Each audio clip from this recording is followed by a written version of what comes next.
Today, good. How we doing? Practice today. Got a normal Thursday.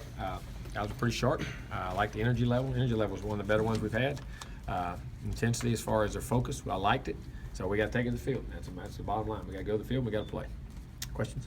Injuries?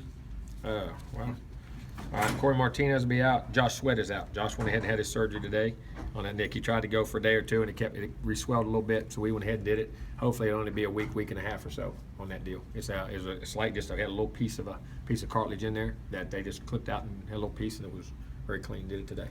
Sit out for a week. Well, a week to 2 weeks. Week I mean, to 2 somewhere weeks. in that range, right? They should hopefully it'll be a quick. I mean, you don't know on that, but Right. they're expecting nothing like that. It was when it just had a wee little nick in it. And as he did it, he was kind of some grinding and catching, and so it was kept swelling just a little bit. So they thought, he wanted to play with it, and then it couldn't do it, so we went and cleaned it out. Of course, Darvin Taylor, Keith Gavin hurt a toe in practice. Sean will be good. Keith, and he's question marks. Keith's still going. He's hurt his toe a little bit. Other than that, the normal guys out: Keith Bryant, George, and Derwin.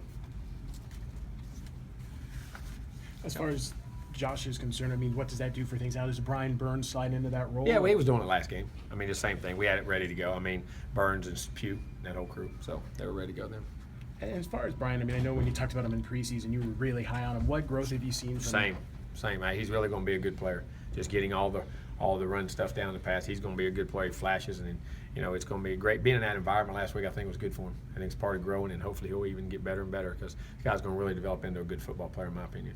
Was it a relief in a sense for Josh that could have been worse and given everything? Oh, no doubt. Yeah, he was very relieved. That's why he come back and was playing after that, and very relieved. We're all very relieved. So it wasn't the meniscus, or? Yeah, it was just a wee little piece. Okay. See, when you sew them and things, they can be long term. This was just a nick of a piece, and when they do that, they just clip it out. When they clip it out, it's just how quick you can recover. I mean, some of them can be really quick.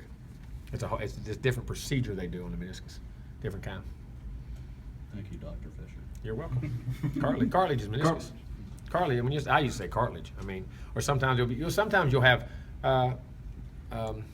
scar tissue. It'll break loose. It'll catch in there. I had that happen to me one time after surgery. They did a piece of scar tissue and locked up my knee. And had to go in and clean it out, and then use right back. But those things are generally very quick. They just float in there, and they'll catch right in the joint and lock you up, and you go. Well, I think in ACL sometimes I've heard of scar tissue. Yeah, but you're about usually ACLs, as crazy as it sounds now, guys heal from those things. It's crazy. What they worry about, where you get in your long term, when you're losing your cartilage. When you lose a lot of cartilage, a lot of surface, that's where you get the bone on bone. Was there any concern of going in again on the knee? No, not at all. Not one bit.